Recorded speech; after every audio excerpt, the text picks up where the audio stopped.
Kutas, kupas tuntas, mantap. Yuk bergabung di Hati Club Channel. Sekarang kita lanjut yang infeksi. Zulaika itu sepertinya mau tanya. Iya. Oh ya, Bu Suci. Iya, Bu Adi. Iya, Bu Suci. Oh, iya. Monggo, sebentar ya Bu Jul. Iya. Iya. Pada bumil yang PE, itu kan tadi sudah salah satu penyebabnya kan stres ya Bu ya. Ya. Untuk tindakan kita, tata laksana kita, berarti pemberian aspirin dan sebagainya sama ya Bu? Sama, tapi kita supporternya harus lebih ditinggikan Bu. Supporter, ingat ya, Bu hamil, Bu bersalin, Bu nifas itu supporter terutama adalah suami. Ini Bu, kalau suaminya nggak ngereken misalkan, sudah nifas dengan PE plus postpartum blues. Bahkan saya pernah nemukan PE plus PE postpartum kemudian ditambah depresi. Saya pernah nemukan kasus itu. Pasiennya sudah tidak mau makan, pasiennya sudah nggak bisa tidur, pasiennya sudah koyok linglung. Setelah kita, karena bidan itu adalah sahabat perempuan dalam kondisi suka dan duka. Ingat Bu, kita sahabat perempuan dalam kondisi suka dan duka. Setelah kita gali Bu, suaminya di PHK, sehingga dia bekerja sendiri, ya, tulang punggung menggantikan walaupun dia hamil, dia bekerja keras. Ya. Saat itu dia sebagai guru les. Jadi kemana-mana nggak mikir capek. Setelah nifas, dia tidak direken oleh keluarganya. Tambah stres, sehingga dia nggak makan. Wah, ini bukan postpartum blues lagi. Ini sudah depresi.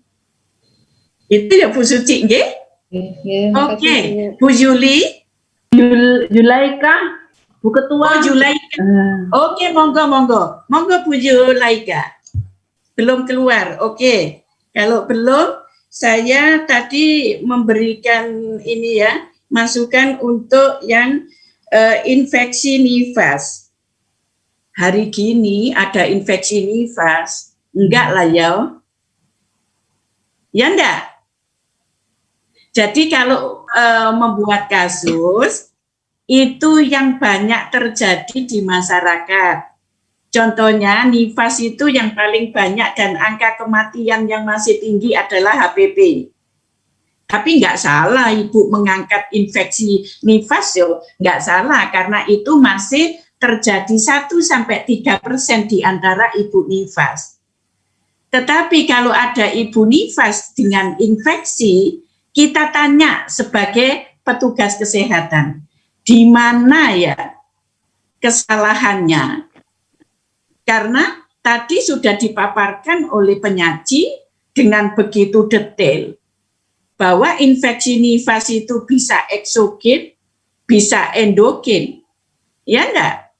Yang infeksi nosokomial bagaimana? Tapi juga ada peran dari ibu. Tapi peran kita juga ada di situ. Kalau infeksi, apakah alat kita nggak steril? Apakah lingkungan kita bagaimana? PI-nya Ibu. Iya, makanya kalau infeksi hari gini di era milenial ada infeksi, enggak lah ya. Gitu kan ya? Malu kita kalau pasien kita infeksi. Kemarin itu ada kasus juga, tapi itu sebenarnya kalau di ini ya dianalisis itu peran kita ada di situ. Makanya sekarang bagaimana supaya tidak terjadi infeksi.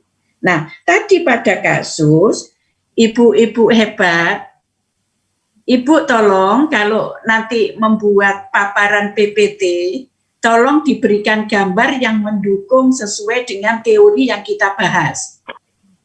Contohnya nifas, yo gambar. Tadi ada mastitis, ada macam-macam, yo gambarin nek mastitis itu yo opo tuh. Sehingga secara audio visual Ibu bisa memaparkan secara maksimal. Contohnya Bu Ati kemarin pada saat penyajian gitu ya Bu ya? Iya Bu, dikasih penjelasan. untuk gambarnya. Gambar menarik sekali, dan itu Ibu bisa browsing lewat Mbak Google. Ya, yang namanya tromboflebitis bagaimana? Ada semua Bu gambar-gambarnya, jadi didukung itu. Preeklamsi tadi ya gitu, ya apa nek wong tensine tinggi gambar. Ya apa nek Ibu apa nifas susah, supporternya nggak ada. Jadi gambarnya nggak ada gambar senyum itu, gitu ya.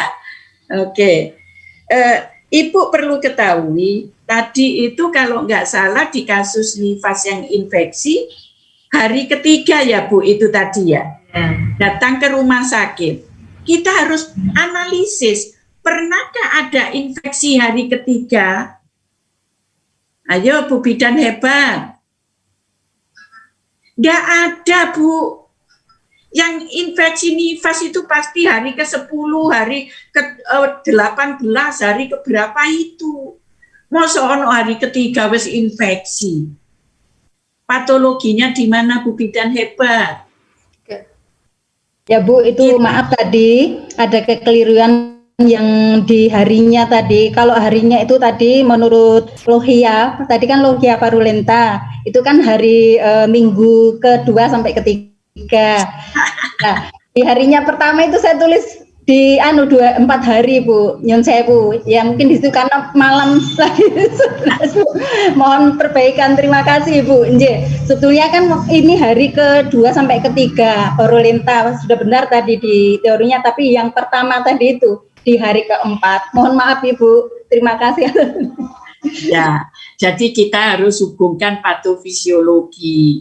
Infeksi nifas, ingat ada rubor, kolor, dolor, fungsiolesia. Masih ingat ya? Nggih, moga-moga dengan adanya kita hadir ini menambah pencerahan. Nggak tambah gelap, tapi habis gelap terbitlah terang. Gitu ya. Jangan sampai nanti Bu Hati habis ngajar, Bu Endang, Bu Warsiti, terus tambah gelap gitu ya. Oke, itu yang kasus untuk infeksi. Kemudian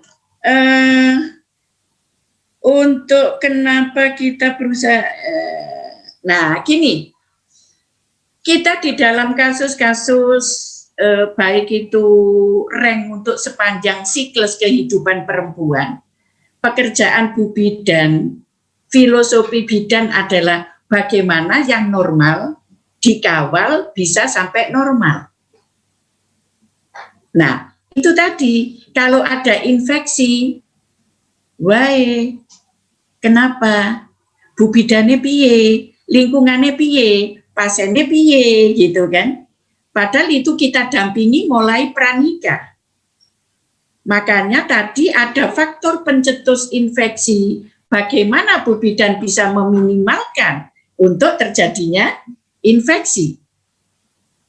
Ya, gitu ya. Kemudian Ibu, tolong di biodata sekali lagi, pekerjaan itu kalau wira usaha, wira swasta, jangan mau Bu kalau dikasih gitu doang.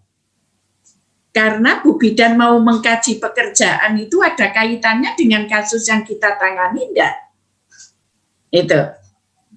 Wira swasta opo, diperjelas gitu ya. Oh di pabrik Bu, pabrik opo? Oh pabrik rokok Bu, kerjanya mulai jam berapa sampai jam berapa? Istirahatnya jam berapa? Makanya banyak kasus dengan dampak pekerjaan loh Bu. Kalau Ibu bekerja ranknya seperti itu, bagaimana nasi asinya? Bisa diberikan, tidak ada halangan Ibu bekerja, tidak memberikan ASI eksklusif. Nah ini Bu Bidan harus kawal loh ya. Tidak boleh cuma harus dikawal. Itu yang infeksi nifas. Oke, ada pertanyaan untuk nifas? Nah, tadi Bu, Ibu tadi ada di Pakem ya? Di Pakem ya tadi ya, yang nifas ya? Ya, oke. Ibu Pakem. Kemudian tindakan tadi saya membaca harus ini ya, dipasang infus postpartumnya.